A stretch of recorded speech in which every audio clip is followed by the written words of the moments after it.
Riprendiamo il nostro cammino, questo cammino di attesa, questa parola così importante nella vita di ognuno di noi, ma così disattesa oggi nel nostro tempo fatto di molta fretta, siamo tutti presi dalla fretta e dal tempo che sembra sfuggirci, per cui perdiamo la dimensione del tempo.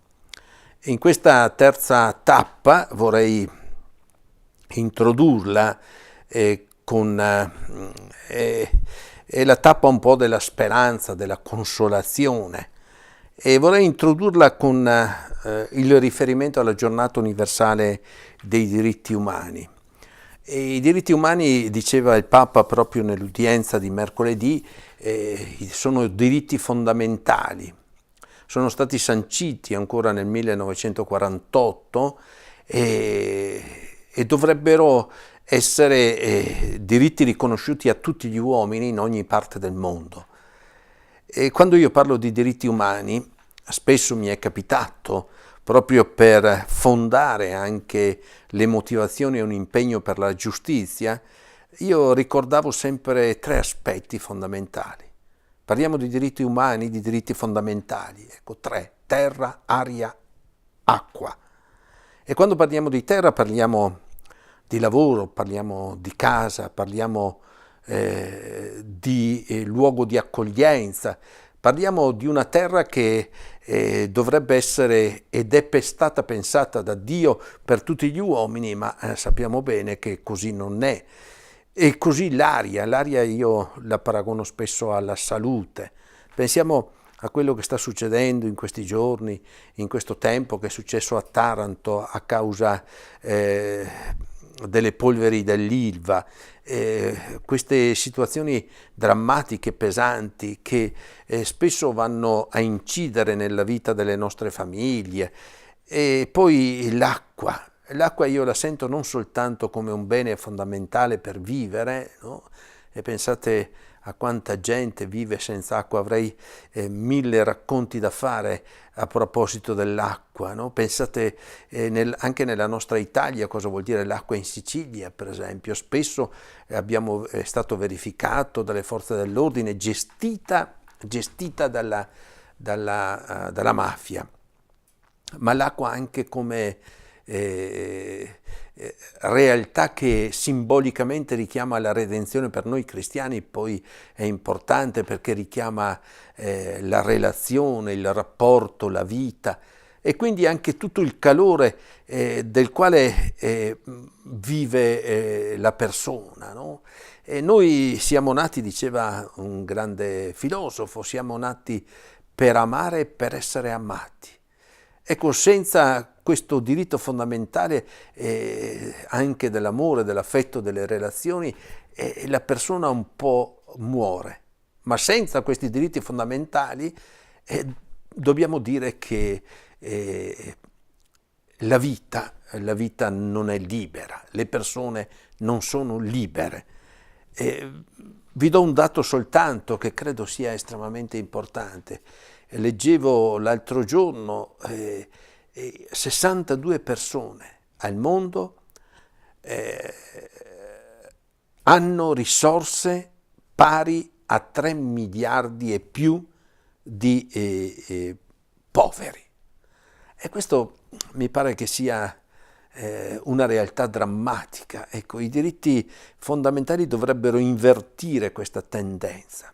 E allora di fronte a questa realtà, no, che purtroppo qualche volta ci sembra appesantire la nostra vita, farci perdere fiducia, eccetera, ecco la parola di Dio, questa parola di Dio che ascoltiamo questa domenica di Avvento, dice rallegratevi, la liberazione è vicina. Sentite cosa dice il profeta Isaia. Il profeta Isaia, soprattutto il deutero Isaia, il secondo Isaia, è il profeta della speranza, il profeta che anticipa, no, la venuta del regno di Dio. Sentite cosa dice nella prima lettura: irrobustite le mani fiacche, rendete salde le ginocchia vacillanti, dite agli smarriti di cuore: coraggio, non temete, ecco il vostro Dio giunge la vendetta, la ricompensa divina, egli viene a salvarvi. Ecco, anche se oggi e poi in Gesù Cristo non c'è più il concetto di vendetta, siamo ancora nell'Antico Testamento e c'è questo aspetto ancora legato alla cultura nella quale il profeta Isaia viveva ed è stato scritto l'Antico Testamento. Allora si apriranno gli occhi, dice ancora, dei ciechi, e si schiuderanno gli orecchi dei sordi. Allora lo zoppo salterà come un cervo, griderà di gioia la lingua del muto. Bellissimo, perché poi queste parole verranno riprese dal Vangelo. E questo è importante dirlo. Allora, vedete, soprattutto noi cristiani non dobbiamo perdere la speranza. Ma non dobbiamo rimanere con le mani in mano, dobbiamo fare la nostra parte, e dobbiamo concretizzare questa liberazione, questa gioia per la liberazione che è vicina. E c'era ancora nei primi secoli della comunità cristiana, pensate, il vescovo Teofilo di Antiochia, che diceva, ed è una cosa importante che dovremmo un po' scrivere non solo nelle nostre carte ma anche nella nostra mente, no? Mostrami la tua umanità e io ti dirò chi è il tuo Dio. Ecco, sembra quasi assurdo, ma è la divinità che passa attraverso l'umanità, e senza umanità non c'è divinità. È quello che poi Gesù Cristo riprende nel Vangelo. E vorrei a questo punto passare a quella che è la seconda grande riflessione.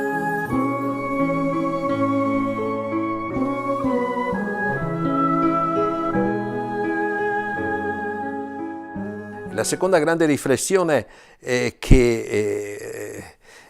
vorrei tradurla, ecco, fare da ponte tra la prima riflessione e questa seconda riflessione con una bella poesia che ho trovato di Kelek.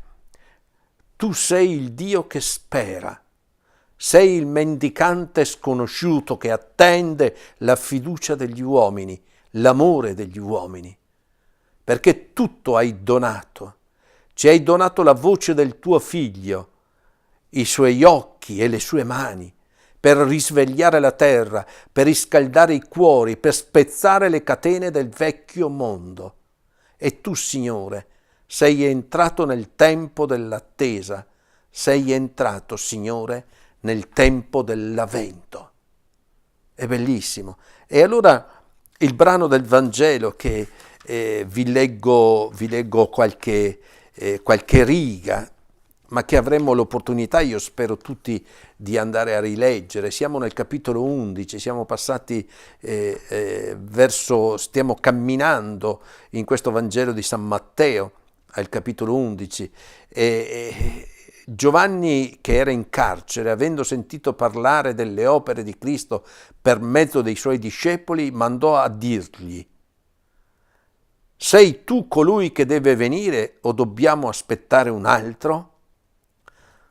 E qui è importante, qui ritrovo la crisi di Giovanni il Battezzatore, perché sente parlare di Gesù Cristo, ma Gesù Cristo non parla più di genna, di fuoco, non parla più di condanna, non parla più di vendetta.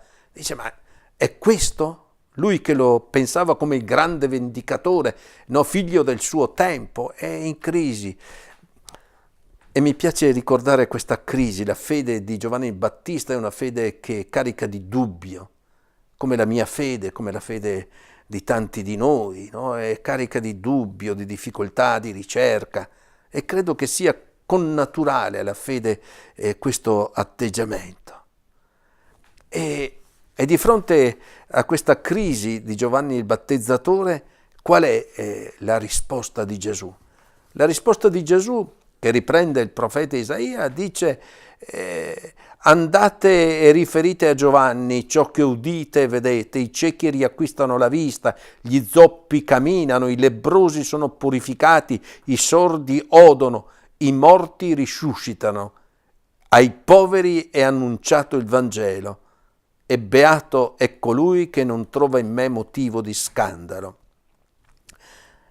E allora qui, guardate, è straordinario, no? E questo è importante anche per tutti noi. Per tutti noi. Gesù non risponde con argomentazioni e non dà uno schema di lettura teorico, ma Gesù parla e fa un elenco di fatti. E per me anche hanno un valore simbolico. Provate a pensare, no? È il tempo in cui dobbiamo incominciare a vedere, a riferire, dobbiamo incominciare a udire, dobbiamo incominciare a camminare con forza. Ecco, cosa vuol dire non zoppicando? Zoppicando vuol dire, io la sento più che come qualcosa che ci invita a guardarci intorno, a sentire che dobbiamo camminare insieme, perché insieme possiamo sostenerci a vicenda. È il recupero della speranza e soprattutto non dobbiamo scandalizzarci di Gesù, di questa novità di vita che ci ha portato. Ecco perché saremo felici, saremo beati, è una beatitudine profonda. E questo è importante. E allora ancora Gesù dice: ma che cosa siete andati a vedere nel deserto? Una canna sbattuta dal vento, che questa mi piace molto, perché la canna sbattuta dal vento è la canna che si piega, no? È contrapposta spesso alla forza, alle radici dell'olivo, no? E invece la canna sbattuta dal vento è quella che si piega. E dice, guardate, dite, e lo dice indirettamente, no? Dice di Giovanni, sì, sono io perché tu sei colui che mi ha annunciato, che ha preparato la strada, perché tu sei il profeta che non è una canna sbattuta dal vento, ma che è una pianta forte, è una pianta dalle radici profonde. È un po', mi viene in mente quando penso alla canna sbattuta dal vento, mi viene in mente, è una logica mafiosa, no? Abbassati giunco che passa la tempesta, no? Ed era lo stile mafioso. No, Gesù Cristo non vuole, non è questo. Il profeta è colui che ha la schiena dritta. E allora dice a Giovanni: sì, sono io, perché ti riconosco come colui che mi hai aperto le strade. È bellissimo tutto questo. E allora vedete che cosa avviene a tutti noi, qual è l'impegno che noi vogliamo da questo racconto così straordinario. E anche noi dobbiamo imparare a rispondere con i fatti. E in questi tempi, guardate, che sono molto confusi e che sono bisognevoli di redenzione. C'è tanta confusione in giro, no? È proprio il caso di dire che non è né il sì né il no che hanno portato chiarezza in questo nostro tempo, ma che hanno portato maggiore confusione, incertezza, insicurezza, dove le persone si etichettano, si catalogano, no? si schierano l'un contro l'altro, quando dovremmo invece ritornare, no? Ad avere obiettivi precisi, progetti precisi per il bene di tutti, perché in fondo è questa umanità che ha bisogno di redenzione, l'umanità che siamo noi come persone singole, ma noi come popolo italiano. E allora è bene in questo periodo soprattutto diffondere dinamiche di amore al modo di Gesù. Ecco, facendo della terra un campo dove seminare vita, salute e senso. Ecco, credo che sia importante. È l'augurio che faccio a me stesso, che faccio a tutti voi che avrete l'opportunità di ascoltare queste povere, piccole, insignificanti riflessioni, ma è importante seminare nel campo della nostra vita, nel campo delle nostre relazioni, nel campo del nostro impegno sociale, politico, religioso, comunitario, seminare vita, salute e senso.